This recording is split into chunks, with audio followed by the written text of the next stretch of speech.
ఆంధ్రప్రదేశ్లో కూటమి ప్రభుత్వం నిర్వహించిన మెగా డిఎస్సిలో జరిగిన అవకతవకలపై నిగ్గు తేల్చాలంటూ సోమవారం జిలుగుమిల్లిలో ఓరెత్తించిన వైసీపీ ర్యాలీ. వైసీపీ అధినేత మాజీ ముఖ్యమంత్రి వైఎస్ జగన్మోహన్ రెడ్డి ఆదేశాల మేరకు పోలవరం నియోజకవర్గం వైసీపీ శ్రేణులు భారీ ర్యాలీ నిర్వహించారు. జిలుగుమిల్లి జగదంబ సెంటర్ నుండి తహసీల్దార్ కార్యాలయం వైపు సాగిన ర్యాలీలో పోలవరం మాజీ ఎమ్మెల్యే తెల్లం బాలరాజు, నియోజకవర్గ స్థాయి నాయకులు పాల్గొన్నారు. ముందుగా మహానేత వైఎస్ విగ్రహానికి పూలమాలలు వేసి నివాళులర్పించారు. రాష్ట్రంలో కూటమి ప్రభుత్వం అంబేద్కర్ రాజ్యాంగం అమలు చేయటం లేదని, రెడ్ బుక్ రాజ్యాంగం అమలు చేస్తున్నారని బాలరాజు మండిపడ్డారు. డిఎస్సి నిర్వహించిన తీరుపై సిబిఐ చేత ఎంక్వైరీ వేయించాలని ఆయన డిమాండ్ చేశారు. అలాగే విద్యాశాఖ మంత్రిగా ఉన్న లోకేష్ రాజీనామా చేయాలని డిమాండ్ చేశారు. ఈ కార్యక్రమంలో వైసీపీ మండల అధ్యక్షులు చందాప్రసాద్తో పాటు 7 మండలాల అధ్యక్షులు, పోలవరం నియోజకవర్గ అబ్జర్వైజర్ శివరామరాజు, వైసీపీ జిల్లా రైతు అధ్యక్షులు వాసిరెడ్డి మధుతో పాటు సీనియర్ వైసీపీ నాయకులు వేల సంఖ్యలో పాల్గొన్నారు.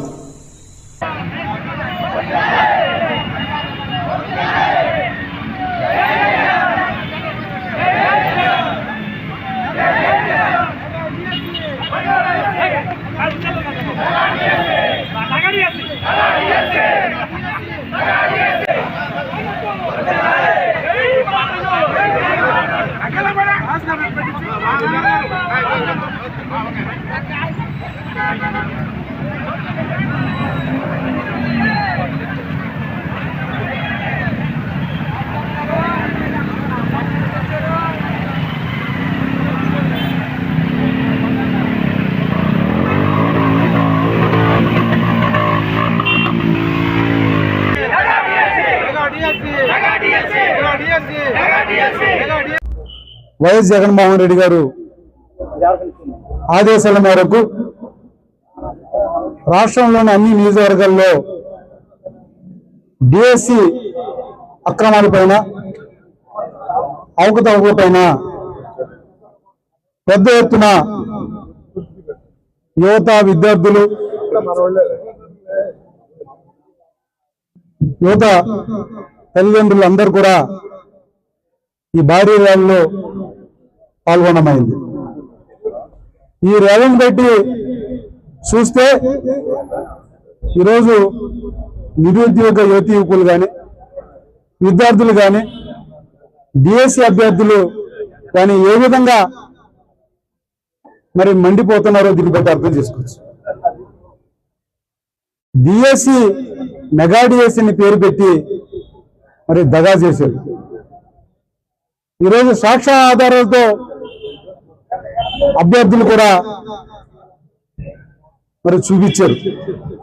అయినా కానీ చంద్రబాబు నాయుడు గారికి, లోకేష్కి నుండి సమాధానం లేదు. ఎందుకంటే వాళ్ళు తప్పు చేశారు కాబట్టి.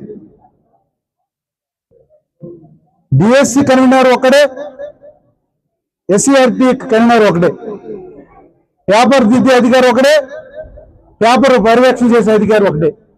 ఎందుకు ఇలా చేశారని అడిగితే దానికి సమాధానం లేదు. డిఎస్సి టెట్ క్వాలిఫై అయితేనే, పరీక్షల్లో పాస్ అయ్యి మెరిట్ వస్తేనే ఉద్యోగాలు ఇవ్వాలి కదా. టెట్ కానీ డిఎస్సి కానీ లేకుండా స్పోర్ట్స్ కోటాలో టీచర్ పోస్ట్ ఎలా ఇస్తారంటే సమాధానం లేదు. స్పోర్ట్స్ కోటా పేరుతో ఫేక్ కోటా కింద తయారు చేసి స్పోర్ట్స్ కోటాని ఫేక్ కోటాగా మరి అంగడి వస్తులాగా 15 లక్షల నుంచి 20 లక్షలు అమ్మేసుకున్నారు. దానికి మేము ప్రశ్నిస్తుంటే లోకేష్ నుండి కానీ, చంద్రబాబు నాయుడు గారి నుంచి కానీ నో ఆన్సర్. ఈరోజు కృష్ణా జిల్లాలో డిఎస్సి అభ్యర్థికి ఫస్ట్ ర్యాంక్ వచ్చింది నవీన్. ఆయన ఎందుకు పోస్టింగ్ ఇవ్వలేదు అంటే 2 రకాల సమాధానాలు. వెరిఫికేషన్ టైంలో రాలేదని, సమాచారం అందలేదని చెప్పి ఆయనకి సమాధానం చెప్పారు. ఈ తతంగం అంతా, ఈ భాగం అంతా చూస్తుంటే ఇది అక్రమాలు జరిగినాయి, అవినీతి జరిగింది, దీనికి సిబిఐ విచారణ జరిపించాలని జగన్మోహన్ రెడ్డి గారు, మా నాయకుడు, డిఎస్సి అభ్యర్థుల తరఫున, అదేవిధంగా విద్యార్థుల తరఫున మరి డిమాండ్ చేస్తుంటే చంద్రబాబు నాయుడు గారికి లోకేష్ గారికి ఉలుకు పలుకులేదు. ఎందుకంటే వాళ్ళు తప్పు చేశారు, ఎక్కడ వాళ్ళు బండారం బయటపడుద్దని ఈరోజు వణికిపోతున్నారు. ఈ యొక్క అక్రమాల పైన, డిఎస్సి అక్రమాల పైన 3 రోజులు రిలే దీక్షలకి పిలిపిస్తే రాష్ట్ర వ్యాప్తంగా రిలే దీక్షల టెంట్లని మీద దాడి చేయడం, మా మాజీ ఎమ్మెల్యేల మీద దాడి చేయడం, ఇదా ప్రజాస్వామ్యం అని అడుగుతున్నాను. ఈ రాష్ట్రంలో ప్రజాస్వామ్యం లేదు, ఈ రాష్ట్రంలో రాజ్యాంగం లేదు, ఒక రెడ్ బుక్ రాజ్యాంగం తప్ప. ఈరోజు సిబిఐ విచారణ జరిపించండి అంటే ఎందుకు మీరు భయపడుతున్నారు? మీరు ఏం తప్పు చేయలేదు కదా. దీని మీద ఎక్కడ ప్రజల్లో నిరసన పెళ్లి మీకొద్దో, ఎక్కడ వ్యతిరేకత వస్తుందని ఇదే డిఎస్సి అభ్యర్థుల ద్వారా టీచర్ పోస్ట్ పొందిన వాళ్ళతో మాట్లాడిస్తారా? ఇది న్యాయమేనా? మేము అడిగింది స్పోర్ట్స్ కోటాలో అవినీతి జరిగింది, అక్రమాలు జరిగిందని నేను అడిగితే నీకు భజన చేయడానికి చేసే ఉద్యోగం చేసే వాళ్ళ చేత నువ్వు మాట్లాడిపిస్తావా? వాళ్ళు కూడా తెలియాలి. ఒకసారి ఉద్యోగం వస్తే, ఒకసారి టీచర్ ఉద్యోగం వస్తే మీరు ఏ పక్షం కాదు, ప్రభుత్వం పక్షం కాదు, విపక్షం కాదు, మీకు సర్వీస్ రూల్స్ ఉన్నాయి, అది గుర్తుపెట్టుకోండి. ప్రభుత్వం అనేది ఎల్లకాలం చంద్రబాబు నాయుడు ఉండడు, లోకేష్ ఉండడు, అది గుర్తుపెట్టుకోవాలి.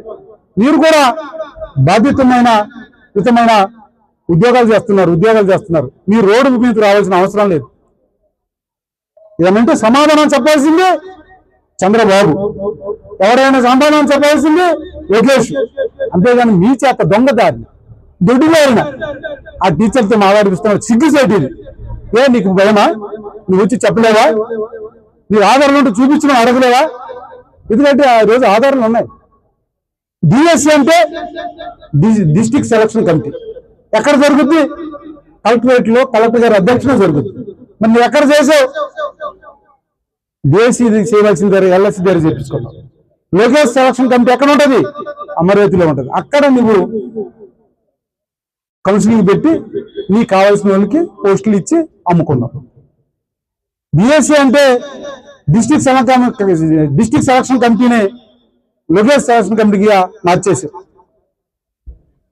అందుకే నీ బండారం బయటపడింది.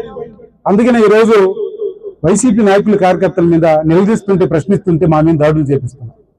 పోలీసులతో కేసులు పెట్టిస్తున్నావు, పోలీసులతో నిర్బంధిస్తున్నావు. నీ నిర్బంధాలు, నీ బెదిరింపులు ఎల్లకాలం ఉండవు. మీకు సమయం దగ్గరగా పడింది. ప్రజలు కూడా ఈ 2 ఏళ్లలోనే ఈరోజు పూర్తిగా వ్యతిరేకిస్తున్నారు. ఏది ఈ 2 ఏళ్ళలో మీరు ఏమి చేయలేదు, అన్ని కలిపుల్లి మాటలు చెప్పారు. నిరుద్యోగులకి నెలకి 3,000 ఇస్తానన్నారు, 2 ఏళ్ళు అయింది, ఎవడం లేదు. అక్క చెల్లెళ్ళకి 1500 అన్నారు నెలకి, అది లేదు. పేద విద్యార్థులు ఉన్నత చదువుకోవడానికి, పై చేతులకు వెళ్ళాక ఫీజు రిబర్స్మెంట్ బకాయిలు విడుదల చేయకపోవడం వల్ల, టీసీలు యాజమాన్యం చేయకపోవడం వల్ల ఈరోజు చదువుకోవడం మానేస్తున్నారు. ఇలాంటి దౌర్భాగ్యమైన పరిస్థితుల్లో ఈ రాష్ట్రాన్ని తయారు చేశారు. కుక్కలు చింపిన విస్తరాకులాగా ఈరోజు ఈ కూటమి ప్రభుత్వం పరిపాలన చేస్తుంది. ఇక్కడ రాజ్యాంగం లేదు, అంబేద్కర్ రచించిన రాజ్యాంగం లేదు, ఒక లోకేష్ రచించిన రెడ్ బుక్ రాజ్యాంగం నడుస్తుంది. అందుకనే ఈరోజు ప్రజలందరూ కూడా తెలుసుకుంటున్నారు, గమనిస్తున్నారు. ఈ యొక్క దద్దమ్మ ప్రభుత్వాన్ని, ఈ అరాచక ప్రభుత్వాన్ని త్వరలోనే గద్దె దింపడం ఖాయం.